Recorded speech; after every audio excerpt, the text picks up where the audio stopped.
मैं तुमसे कुछ कहने नहीं आया हूँ, मैं तुम्हें याद दिलाने आया हूँ, क्योंकि जो मैं कहूँगा वह तुम्हारे भीतर पहले से ही है। तुम उसे जानते हो, बस भूल गए हो, और यह भूल ही तुम्हारी पीड़ा है। आज का विषय साधारण दिखता है, हर खुशी सबको मत बताओ, लेकिन जो साधारण दिखता है वही सबसे गहरा होता है, क्योंकि सत्य हमेशा शोर नहीं करता, वह मौन में उतरता है। देखो, जब कोई बच्चा खिलौना पाता है वह उसे छिपाकर नहीं रखता, वह दौड़ दौड़ कर सबको दिखाता है, देखो देखो। लेकिन जब वही बच्चा बड़ा होता है और पहली बार प्रेम में पड़ता है तो वह प्रेम को छिपाता है, वह चिल्लाता नहीं, फुसफुसाता है। क्यों? क्योंकि जीवन ने उसे सिखाया है कि जो कीमती है वह नाजुक होता है। खुशी नाजुक है, तुम्हारी खुशी कोई पत्थर नहीं है, वह कली है, और हर कली हर हवा को सहन नहीं कर सकती। लोग पूछते हैं, ओशो क्या सच में नजर लगती है? मैं कहता हूँ, नजर कोई जादू नहीं है, लेकिन चेतना की ऊर्जा है, और ऊर्जा का प्रभाव होता है। जब तुम अपनी खुशी सबको बताते हो, तुम अनजाने में अपनी ऊर्जा को बाहर उछाल देते हो। और याद रखना, दुनिया में हर व्यक्ति शुभेच्छु नहीं है, अधिकतर लोग दुखी हैं, और दुखी व्यक्ति चाहे अनजाने में ही सही तुम्हारी खुशी को सहन नहीं कर पाता। यह ईर्ष्या नहीं भी हो सकती, यह असहायता है। एक आदमी मेरे पास आया, उसने कहा, मैं जब भी खुश होता हूँ कुछ न कुछ गलत हो जाता है। मैंने उससे पूछा, क्या तुम अपनी खुशी सबको बताते हो? वह हंसा और बोला, हाँ, मैं बहुत एक्साइटेड हो जाता हूँ। मैंने कहा, यही भूल है। खुशी कोई घोषणा नहीं है, खुशी कोई विज्ञापन नहीं है, खुशी कोई प्रदर्शन नहीं है। खुशी एक अंतरंग अनुभव है, जैसे ध्यान, जैसे प्रेम, जैसे प्रार्थना। जब तुम ध्यान में बैठते हो, क्या तुम ढोल बजाते हो? जब तुम्हारी आंखों में आंसू आते हैं रम आनंद के, क्या तुम माइक लेकर घोषणा करते हो? नहीं, तो फिर खुशी को क्यों चिल्लाते हो? समझो, जब कोई व्यक्ति दुखी है और तुम अपनी खुशी उसके सामने फैलाते हो तो दो बातें हो सकती हैं। पहली, वह प्रेरित हो, दूसरी वह जले। पहली बहुत दुर्लभ है, दूसरी बहुत सामान्य, क्योंकि प्रेरणा के लिए साहस चाहिए और जलन के लिए बस तुलना, और दुनिया तुलना से भरी है। मैंने एक कहानी सुनी है। एक गांव में दो मित्र थे, दोनों ने एक साथ बीज बोए। एक ने रोज अपने पौधे को देखने बुलाया, देखो कितना बड़ा हो गया। दूसरा चुपचाप पानी देता रहा। पहले का पौधा बार बार उखाड़ा गया, कोई देखने आया, कोई छुआ, कोई हंसा, कोई जल गया। दूसरे का पौधा बिना शोर के पेड़ बन गया। अब सोचो, क्या पेड़ बनने के लिए तालियों की जरूरत है? नजर कोई आंख नहीं है, नजर चेतना की दिशा है। जब कोई व्यक्ति तुम्हारी खुशी को देखता है और भीतर से कहता है मेरे पास क्यों नहीं, तो वह प्रश्न ही ऊर्जा बन जाता है, और वह ऊर्जा तुम्हारी खुशी को छूती है। यह अंधविश्वास नहीं है, यह मनोविज्ञान से भी गहरा है। यह अस्तित्व की सूक्ष्म भाषा है। तुम जब भी कुछ सुंदर रचते हो, प्रेम, आनंद, सफलता, उसे पहले अपने भीतर मजबूत होने दो। जैसे माँ गर्भ को छिपाती है, वह पूरे गांव को नहीं बताती कि गर्भ ठहरा है। वह जानती है अभी बहुत नाजुक है, और तुम गर्भ की घोषणा कर देते हो। फिर तुम कहते हो कुछ गड़बड़ हो गई। याद रखो, जो भीतर पनप रहा है उसे बाहर की भीड़ से बचाओ। मैं ये नहीं कह रहा कि खुशी बांटो मत, मैं कह रहा हूँ सही समय तक प्रतीक्षा करो। पेड़ जब फल से झुक जाता है तब बांटता है, कली बांटने चली जाए तो टूट जाती है। तुम पूछ सकते हो, ओशो फिर किसे बताएं? मैं कहता हूँ उसे बताओ जो तुम्हारी खुशी से और खुश हो जाए। ऐसे लोग बहुत कम होते हैं, लेकिन वे होते हैं। और यदि ऐसे लोग न मिलें तो मौन सबसे बड़ा मित्र है। मौन ईर्ष्या नहीं करता, मौन तुलना नहीं करता, मौन नजर नहीं लगाता, मौन पोषण करता है। जब तुम चुपचाप खुश होते हो, तुम्हारी खुशी गहरी होती जाती है, वह स्थिर होती है, वह किसी के देखने पर निर्भर नहीं रहती। और याद रखना, जो खुशी दूसरों की प्रतिक्रिया पर निर्भर है वह खुशी नहीं है, वह प्रदर्शन है। सच्ची खुशी को गवाह की जरूरत नहीं। आज से एक प्रयोग करो, जब भी कुछ अच्छा घटे तुरंत बोलो मत, पहले उसे जियो, पहले उसे सांसों में उतरो, पहले उसे शरीर में उतरने दो, फिर देखना वह टिकेगी। क्योंकि जो टिकता है वही सत्य है, और जो सत्य है वही अंततः बांटने योग्य है। लेकिन अभी उसे अपने भीतर रखो, जैसे दीपक को हवा से बचाते हैं, क्योंकि तुम्हारा आनंद तुम्हारी साधना है। मैं तुमसे फिर कह रहा हूँ, मैं उपदेश नहीं दे रहा हूँ, मैं अनुभव बांट रहा हूँ। क्योंकि जो देखा नहीं गया, जिया नहीं गया, वह ज्ञान नहीं बनता, और जो ज्ञान नहीं बनता वह तुम्हें बचा नहीं सकता। पिछले प्रवाह में मैंने कहा नजर आंखों की नहीं चेतना की होती है। आज मैं तुम्हें और गहराई में ले चलता हूँ, क्योंकि जब तक तुम यह नहीं समझोगे कि नकारात्मकता कैसे जन्म लेती है, तब तक तुम उससे मुक्त नहीं हो सकते। देखो, दुनिया में अधिकांश लोग दुखी हैं, और दुख कोई निजी घटना नहीं है, वह संक्रामक है। दुखी व्यक्ति जब किसी खुश व्यक्ति को देखता है तो उसके भीतर दो ही रास्ते होते हैं, या तो वह जाग जाए या फिर वह और सो जाए। जागना कठिन है, सोना आसान है, इसलिए अधिकतर लोग दूसरा रास्ता चुनते हैं। ईर्ष्या कोई पाप नहीं है, ईर्ष्या एक घाव है, और घाव से अक्सर बदबू आती है। तुम जब अपनी खुशी सबके सामने रखते हो तो तुम अनजाने में उन घावों को छूते हो। और याद रखो, घाव को छूने पर दर्द होता है, दर्द प्रतिक्रिया बनता है, और वह ही प्रतिक्रिया ऊर्जा बनकर लौटती है। मैंने एक बार एक साधक से कहा, जब तुम्हारे भीतर आनंद आए तो पहले उसे स्थिर होने दो। वह बोला, पर मैं उसे छुपाना नहीं चाहता। मैंने कहा, छुपाना और बचाना दोनों में फर्क है। माँ अपने बच्चे को छुपाती नहीं है, वह उसे बचाती है, और बचाने में ही प्रेम है। अब समझो नकारात्मक ऊर्जा कैसे काम करती है। जब कोई व्यक्ति तुम्हारी खुशी को देखता है और भीतर ही भीतर तुलना करता है, मेरे पास क्यों नहीं, तो उसी क्षण उसकी चेतना संकुचित हो जाती है।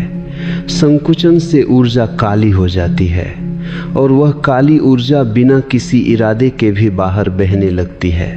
इसीलिए मैं बार बार कहता हूँ, अधिकतर नजर जानबूझकर नहीं लगती। लोग बुरे नहीं होते, लोग दुखी होते हैं, लेकिन दुखी व्यक्ति के पास एक ही भाषा होती है, नकार, और नकार का प्रभाव पड़ता है। यह ठीक वैसा ही है जैसे कोई बीमार व्यक्ति छींकता है।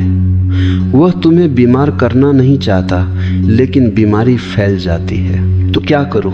पहली बात, डरो मत। डर से तुम और कमजोर हो जाओगे। मैं डर नहीं सिखाता, मैं जागरूकता सिखाता हूँ। जब तुम जानते हो कि हर व्यक्ति तुम्हारी खुशी का पात्र नहीं है, तो तुम सहज हो जाते हो, तुम चयन करने लगते हो। तुम हर किसी को अपना घर नहीं दिखाते, तुम हर किसी को अपना बिस्तर नहीं दिखाते, फिर अपनी आत्मा क्यों दिखाते हो? खुशी आत्मा का द्वार है। जो भी तुम्हारे भीतर घटे उसे पहले अपने भीतर गहराने दो। जब वह जड़ पकड़ ले तब दुनिया कुछ नहीं बिगाड़ सकती। मैं तुम्हें एक सूत्र देता हूँ, जो भी साझा करो वह इतना पक्का हो कि कोई उसे हिला न सके।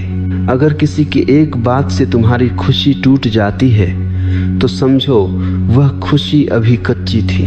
अब एक और गहरी बात समझो, मौन सिर्फ चुप्पी नहीं है, मौन एक कवच है। जब तुम मौन में रहते हो तुम्हारी ऊर्जा भीतर घूमती है। जब तुम बोलते हो वह बाहर जाती है, बाहर गई ऊर्जा वापस आएगी, लेकिन कैसी?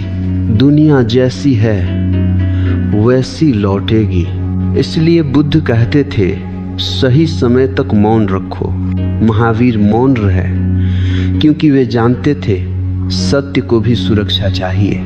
तुम पूछ सकते हो ओशो, क्या फिर हमें अकेले रहना चाहिए? नहीं, अकेलापन और मौन अलग बातें हैं। तुम भीड़ में भी मौन रह सकते हो और अकेले होकर भी शोर में। मौन का अर्थ है अनावश्यक साझा न करना। तुम्हारी साधना, तुम्हारा प्रेम, तुम्हारी योजनाएं सबको पहले भीतर पकने दो।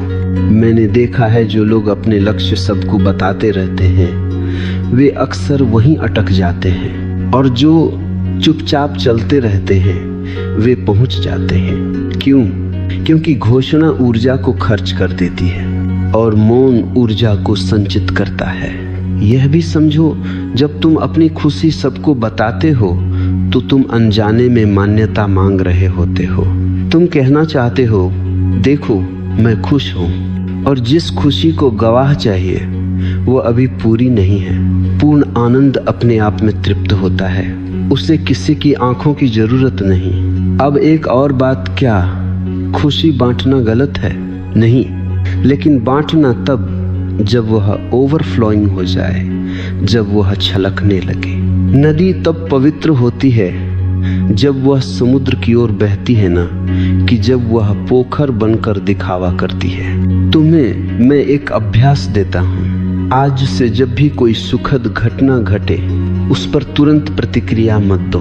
3 दिन तक उसे अपने भीतर रहने दो। 3 दिन मौन, 3 दिन साक्षी। अगर 3 दिन बाद भी वह खुशी उतनी ही गहरी है तो समझो वह तुम्हारी हो चुकी है। फिर चाहे कोई देखे या न देखे वह नहीं टूटेगी। और तब अगर तुम बांटो तो वह आशीर्वाद बनेगी, बोझ नहीं। याद रखो, दुनिया को अपनी रोशनी दिखाओ, लेकिन सूरज बनकर, दिए बनकर नहीं, क्योंकि दिया हवा से बुझ जाता है, सूरज नहीं। अब मैं तुम्हें वहां ले चल रहा वो जहां शब्द कम पड़ने लगते हैं, क्योंकि अब बात विचार की नहीं अनुभूति की है, और अनुभूति हमेशा मौन के करीब होती है। मैंने तुमसे कहा था नजर का असर होता है। अब मैं तुमसे यह कह रहा हूं, अगर तुम्हारी चेतना जागी हुई है तो कोई नजर तुम्हें छू नहीं सकती। समस्या नजर में नहीं है, समस्या तुम्हारी ऊर्जा की कमजोरी में है। जब तुम भीतर से बिखरे हुए हो तब बाहर की हर हवा तुम्हें हिला देती, और जब तुम भीतर से केंद्रित हो तब तूफान भी केवल गुजर जाते हैं। अब समझो ऊर्जा की शुद्धि क्या है। लोग सोचते हैं शुद्धि का मतलब कुछ धार्मिक कर्मकांड। मैं कहता हूँ शुद्धि का मतलब है अखंडता। जब तुम्हारा मन, तुम्हारा शरीर और तुम्हारी चेतना तीनों एक दिशा में हो तब तुम शुद्ध हो। लेकिन अधिकतर लोग ऐसे नहीं हैं। वे कुछ सोचते हैं, कुछ बोलते हैं और कुछ जीते हैं। यह विभाजन ही तुम्हें कमजोर बनाता है। जब तुम खुश होते हो लेकिन भीतर कहीं डर भी होता है, कहीं यह खुशी छिन न जाए, उसी क्षण तुमने अपनी खुशी में जहर मिला दिया। याद रखो, डर सबसे बड़ी नजर है। दूसरों की नजर बाद में आती है, पहले तुम्हारी अपनी नजर लगती है।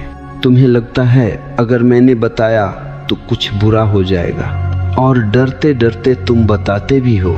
डर के साथ कही गई बात हमेशा टूटती है। इसलिए पहला सूत्र, अपनी खुशी को डर से मुक्त करो। खुशी को पकड़ो मत, उसे थामो भी मत, बस उसे होने दो। जो पकड़ में आती है वो खो जाती है, जो बहती है वही रहती है। अब दूसरा सूत्र, साक्षी बनो। जब कोई तुम्हारी खुशी को देखकर कुछ कहता है, तारीफ या ताना, तुरंत प्रतिक्रिया मत दो। देखो कि शब्द तुम्हारे भीतर क्या कर रहा है। अगर कोई एक वाक्य तुम्हारे आनंद को हिला देता है तो समझो अभी तुम आनंद में नहीं थे, तुम बस अच्छे मूड में थे। आनंद मूड नहीं है, आनंद स्टेट ऑफ बीइंग है। मूड मौसम की तरह बदलता है, आनंद आकाश की तरह रहता है। अब तीसरा सूत्र, शरीर को मत भूलो, ऊर्जा शरीर में रहती है। जो शरीर से कट गया वह चेतना में भी कमजोर हो जाता है। मैंने देखा है जो लोग लगातार बोलते रहते हैं, शिकायत करते रहते हैं, अपनी योजनाएं, अपनी खुशियां सबको बताते रहते हैं, उनकी सांस उथली हो जाती है।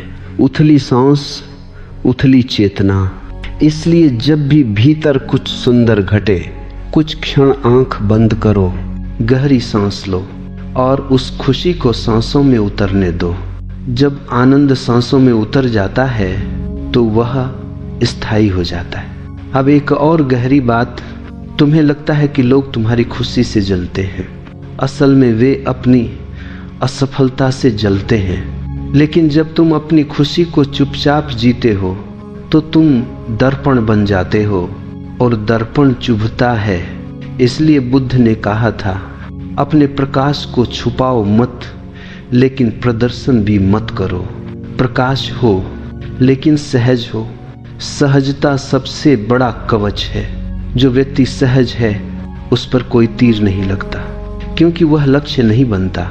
लोग लक्ष्य उसी को बनाते हैं जो दिखावा करता है। अब तुम पूछ सकते हो, ओशो फिर क्या कभी अपनी खुशी साझा ही न करें? मैं कहता हूं जरूर करो, लेकिन पहले ये देख लो तुम बांट रहे हो या साबित कर रहे हो। अगर बांट रहे हो तो ऊर्जा बढ़ेगी, अगर साबित कर रहे हो तो ऊर्जा गिरेगी। बांटना फूल की खुशबू की तरह होता है, साबित करना इत्र की तरह तेज, बनावटी और थोड़ी देर का। अब एक अंतिम सूत्र इस प्रवाह का, जिस दिन तुम्हारी खुशी बिना किसी कारण के होगी, उस दिन नजर का अध्याय समाप्त हो जाएगा। क्योंकि कारण वाली खुशी हमेशा असुरक्षित होती है, बिना कारण की खुशी अजेय होती है। कारण वाली खुशी कोई छीन सकता है, बिना कारण की खुशी कोई छू भी नहीं सकता।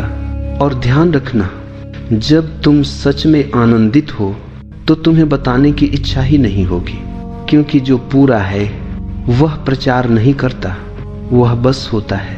आज इतना ही। अब हम एक और परत में उतरते हैं, क्योंकि समस्या यह नहीं है कि तुम बोलते हो, समस्या यह है कि तुम बिना सुने बोलते हो।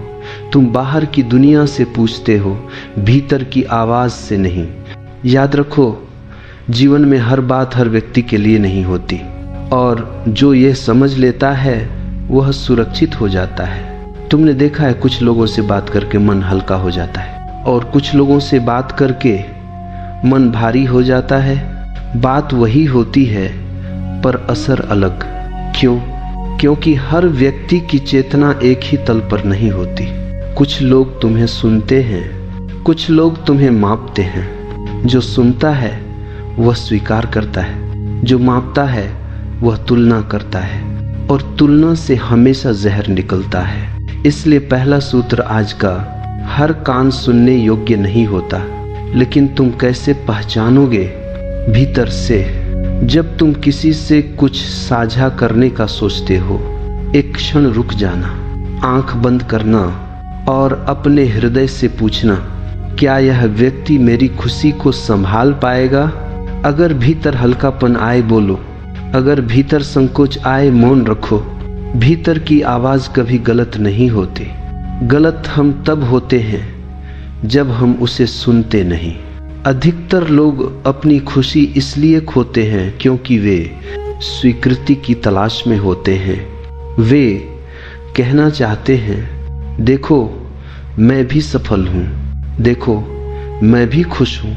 लेकिन जो सच में खुश है उसे यह साबित करने की जरूरत नहीं। सिद्ध वही करता है जो संदेह में होता है।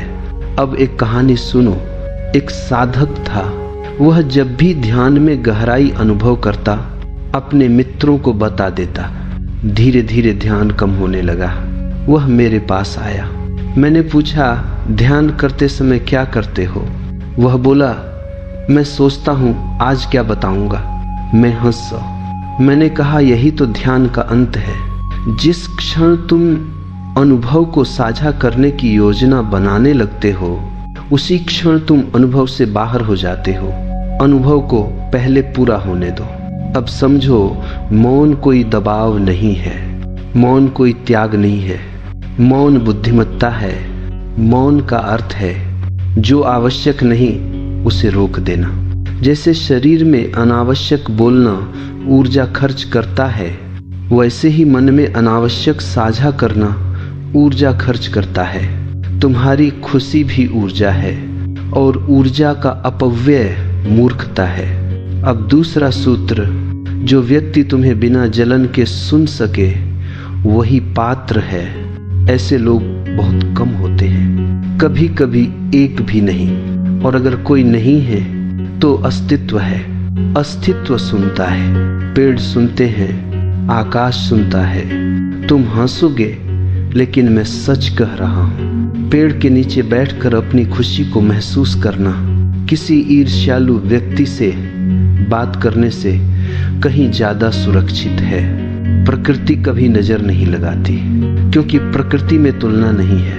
अब तीसरा सूत्र, समय को पहचानो। हर बात का समय होता है। अधपका फल तोड़ लिया जाए तो कड़वा होता है। कुछ खुशियां ऐसी होती हैं जिन्हें शब्दों में ढालने में सालों लगते हैं और तुम उन्हें उसी दिन पोस्ट कर देते हो। फिर तुम कहते हो वह खुशी चली गई। नहीं, तुमने उसे अधपका बाहर निकाल दिया। जो भीतर पूरा पक जाता है वह बाहर भी सुरक्षित रहता है। अब एक और गहरी बात, कुछ लोग ऐसे होते हैं जो तुम्हारी खुशी सुनकर तुरंत सलाह देने लगते हैं। सावधान रहना। सलाह अक्सर श्रेष्ठता का मुखौटा होती है। जहाँ प्रेम होता है वहाँ सलाह नहीं, सिर्फ सुनना होता है। इसलिए अगर कोई तुम्हारी खुशी सुनते ही उसे सुधारने लगे तो समझो वह अभी अपने भीतर खुश नहीं है। और जो स्वयं खुश नहीं वह तुम्हारी खुशी का रक्षक नहीं बन सकता। अब अंतिम सूत्र इस प्रवाह का, मौन और साझा दोनों कला है। मौन डर से नहीं होना चाहिए और साझा लालच से नहीं। अगर तुम डर से चुप हो तो तुम सिकुड़ जाओगे, अगर तुम समझ से चुप हो तो तुम मजबूत हो जाओगे। और यही अंतर है साधक और डरपोक में। अब बात गहराई की है। अब बात उस आनंद की है जो आता जाता नहीं, जो मौसम नहीं है, जो भूमि है। क्योंकि जब तक तुम्हारी खुशी की जड़ें नहीं होंगी तब तक हर हवा उसे हिला देगी और तुम कहते रहोगे नजर लग गई। नजर बाद में आती है, पहले जड़ें कमजोर होती हैं। देखो, जो वृक्ष ऊपर से हरा दिखता है जरूरी नहीं कि उसकी जड़ें गहरी हों। पहली आंधी में सच सामने आ जाता है। और जो वृक्ष साधारण दिखता है, चुपचाप खड़ा रहता है, वही सबसे मजबूत होता है। खुशी को भी जड़ें चाहिए। लोग पूछते हैं ओशो, जड़ें कैसे बनती हैं? मैं कहता हूँ जड़ें बनती हैं ठहराव से। तुम्हारी समस्या यह नहीं कि तुम खुश नहीं होते, तुम्हारी समस्या यह है कि तुम ठहरते नहीं। खुशी आई तुम दौड़े, खुशी गई तुम रोए। यह दौड़ भाग ही तुम्हें खोखला बनाती है। जो ठहर जाता है वही भीतर उतरता है। आज पहला सूत्र, खुशी को समय दो। जब कोई सुंदर क्षण आए तुरंत उसे पकड़ने मत दौड़ो, उसे नाम मत दो, उसे कहानी मत बनाओ, बस बैठ जाओ। जैसे कोई झील शांत हो और चांद उसमें उतर आए। झील कुछ करती नहीं, बस होती है और चांद उतर आता है। खुशी भी ऐसी ही है। जो उसे पकड़ने की कोशिश करता है वह उसे डरा देता है। अब दूसरा सूत्र, आदत और आनंद में फर्क समझो। अधिकतर लोगों की खुशी आदत से जुड़ी होती है।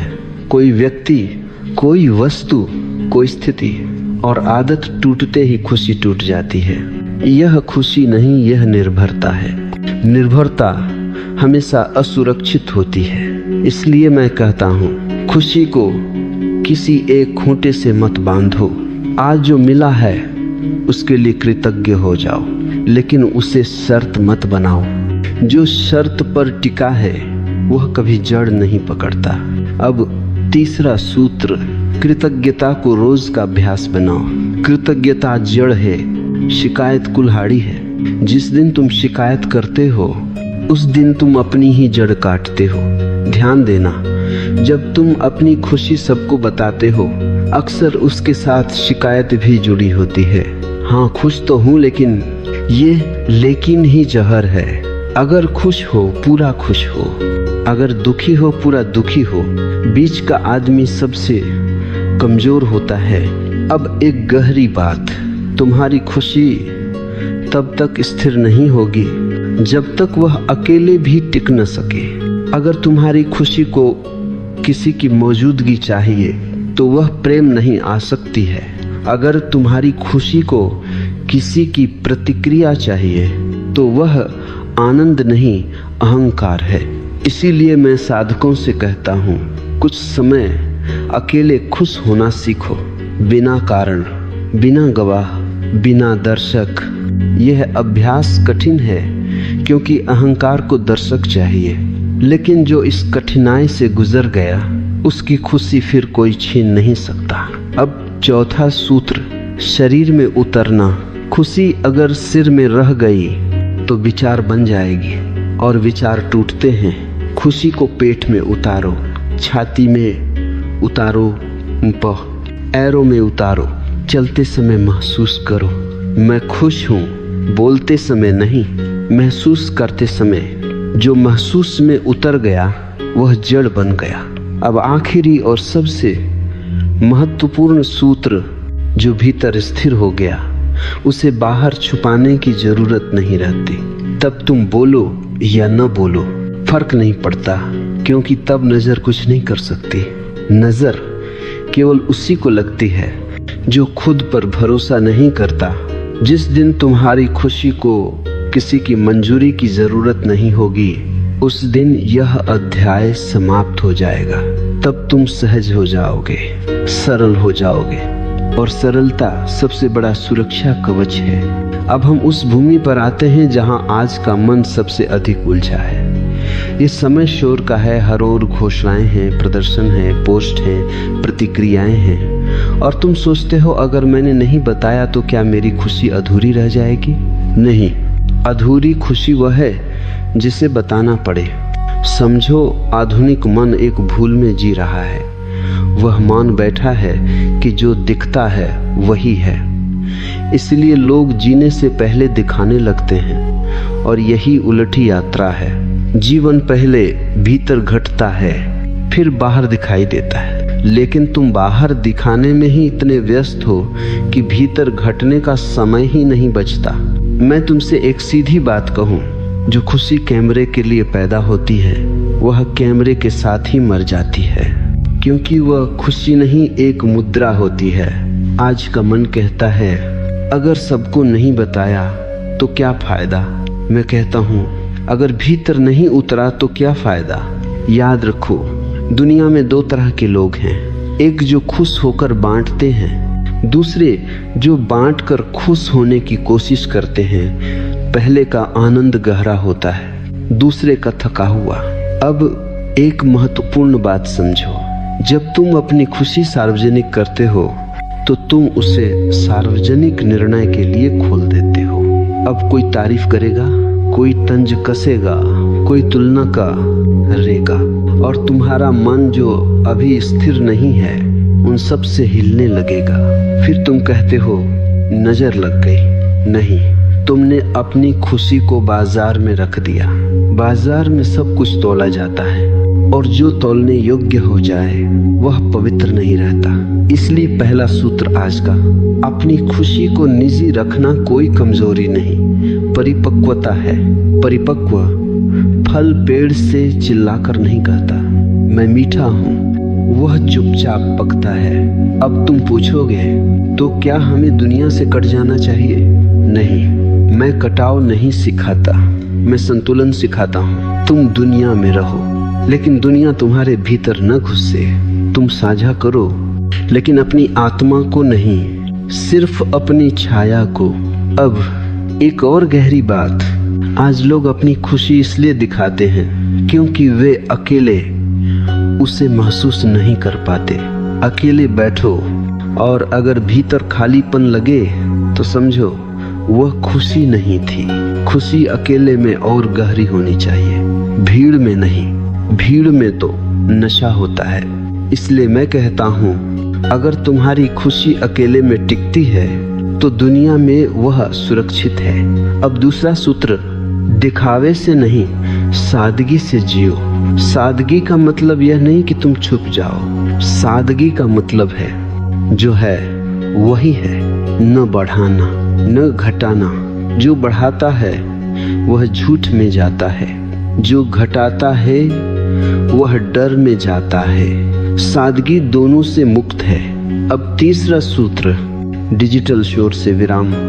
दिन में कुछ समय ऐसा रखो जब तुम कुछ साझा न करो, कुछ देखो नहीं, कुछ प्रतिक्रिया न दो, बस रहो। शुरू में बेचैनी होगी, मन कहेगा कुछ मिस हो रहा है। हाँ, तुम वही मिस कर रहे हो जो तुम्हें बीमार कर रहा था। धीरे धीरे तुम्हें एक नई शांति मिलेगी। वह शांति तुम्हारी खुशी की ढाल बन जाएगी और तब तुम देखोगे कोई नजर नहीं लग रही, क्योंकि अब तुम भीतर से भरे हुए हो। अब आखिरी बात इस प्रवाह की, जो अपनी उसी को बचा कर रखता है वह कंजूस नहीं होता, वह सजग होता है। और सजग व्यक्ति ही सच में बांट सकता है, क्योंकि उसके पास देने के लिए बहुत होता है। अब एक बहुत सूक्ष्म बिंदु पर ध्यान दो, क्योंकि यहाँ अक्सर साधक चूक जाते हैं। जब मैं कहता हूँ हर खुशी सबको मत बताओ, तो कुछ लोग भीतर से सख्त होने लगते हैं। वे दीवारें खड़ी कर लेते हैं। वे सोचते हैं अब किसी से कुछ साझा ही नहीं करना। यह भी भूल है। मौन अगर प्रेम से न जन्मा हो तो वह करुणा नहीं, रक्षा बन जाता है। और रक्षा में धीरे धीरे कठोरता आ जाती है। मैं तुम्हें कठोर नहीं बनाना चाहता, मैं तुम्हें सजग और कोमल बनाना चाहता हूँ। याद रखो, कोमलता कमजोरी नहीं है, कमजोरी अचेतनता है। सजग कोमल व्यक्ति सबसे सुरक्षित होता है। अब समझो करुणा क्या है। करुणा का अर्थ यह नहीं कि तुम हर किसी को अपना हृदय दे दो। करुणा का अर्थ है तुम हर किसी को सम्मान दो, लेकिन अपनी गहराई सबको मत सौंपो। कमल की तरह जियो, पानी में रहो, लेकिन पानी से भीगे नहीं। कमल पानी से लड़ता नहीं, वह पानी को दोष भी नहीं देता, वह बस ऊपर रहता है। यही संतुलन है। अब देखो, कुछ लोग तुम्हारी खुशी सुनकर दुखी हो जाते हैं। क्या इसका अर्थ यह है कि वे तुम्हारे शत्रु हैं? नहीं, वे बस अपने अंधकार में हैं, और अंधकार में खड़ा व्यक्ति रोशनी से चिढ़ता है। इसलिए करुणा का पहला सूत्र, दुखी लोगों से नाराज मत हो। वे तुम्हें चोट नहीं देना चाहते, वे स्वयं घायल हैं। लेकिन इसका यह अर्थ नहीं कि तुम अपने घाव उनके सामने खोल दो। करुणा और मूर्खता में अंतर है। करुणा समझ से आती है, मूर्खता भावुकता से। अब दूसरा सूत्र, अपनी खुशी छुपाओ नहीं, लेकिन उसे थोपो भी मत। अगर कोई पूछे और तुम्हें भीतर से सहज लगे तो बोलो, अगर कोई न पूछे तो चुप रहो। खुशी का प्रचार मत करो, खुशी का निमंत्रण भी मत भेजो। खुशी अपने आप महसूस होती है। अगर कोई तुम्हारे पास बैठकर हल्का महसूस करता है तो समझो तुम सही ढंग से खुश हो। अगर कोई तुम्हारे पास बैठकर छोटा महसूस करता है तो समझो कहीं न कहीं अहंकार घुस गया है। अब तीसरा सूत्र, करुणा में तुलना नहीं होती। अगर तुम भीतर ही भीतर सोचते हो मैं खुश हूँ, ये नहीं है, तो तुरंत सावधान हो जाना। यह विचार ही तुम्हारी खुशी को जहरीला बना देगा। सच्चा आनंद कभी खुद को ऊंचा नहीं रखता, वह सहज होता है। न विनम्रता का दिखावा, न श्रेष्ठता का गर्व। अब एक गहरी बात, जब तुम सच में आनंदित होते हो तो तुम किसी को बदलने की कोशिश नहीं करते, तुम उपदेश नहीं देते, तुम सुधारने नहीं लगते। तुम्हारी मौजूदगी ही काफी होती है, और यही सबसे बड़ी करुणा है। इसलिए मैं कहता हूँ, अगर तुम्हारी खुशी किसी को चुभ रही है तो बोलना कम करो, होना ज्यादा। होना कभी चुभता नहीं, शब्द चुभते हैं, घोषणाएं चुभती हैं। अब अंतिम सूत्र इस प्रवाह का, करुणा का अर्थ है तुम किसी को उसकी गति से चलने दो। तुम तेज हो गए हो, ये अच्छी बात है, लेकिन इसका यह अर्थ नहीं कि सबको दौड़ाओ। कुछ लोग अभी चलना सीख रहे हैं, तुम दौड़ते रहो, मुस्कुराते रहो, लेकिन पीछे मुड़कर धूल मत उड़ाओ। बस इतना काफी है। यही संतुलन है, मौन भी, करुणा भी और आनंद भी। अब हम उस द्वार पर खड़े हैं जहां साधारण मन पीछे छूटने लगता है। यहां तक आते आते तुमने समझ लिया होगा कि खुशी को बचाना है, दिखाना नहीं, साझा करना है, साबित नहीं। लेकिन अब मैं तुम्हें उससे भी आगे ले जा रहा हूं, क्योंकि अंतिम सुरक्षा खुशी नहीं है, अंतिम सुरक्षा साक्षी है। जब तक तुम खुशी से जुड़े हो तब तक उसके खोने का डर रहेगा, और जहां डर है वहां नजर की संभावना बनी रहती है। अब समझो साक्षी क्या है। साक्षी वो है जो खुश होने को भी देखता है और दुख होने को भी। साक्षी न खुश होता है न दुखी, वह बस जागता है। तुम पूछोगे ओशो, फिर आनंद कहाँ गया? मैं कहता हूँ आनंद गया नहीं, आनंद रूप बदल गया। पहले आनंद अनुभव था, अब आनंद स्वभाव बन जाता है। अब वह कुछ होने पर नहीं आता, कुछ खोने पर नहीं जाता। अब वह तुम्हारी पहचान नहीं, तुम्हारा आधार बन जाता है। और जहां आधार होता है वहां नजर काम नहीं करती, क्योंकि नजर घटनाओं पर चलती है, स्वभाव पर नहीं। अब एक गहरी बात सुनो। जब तुम कहते हो मैं खुश हूं, तो तुम अभी भी दो हो, एक जो खुश है और एक जो जान रहा है कि वह खुश है।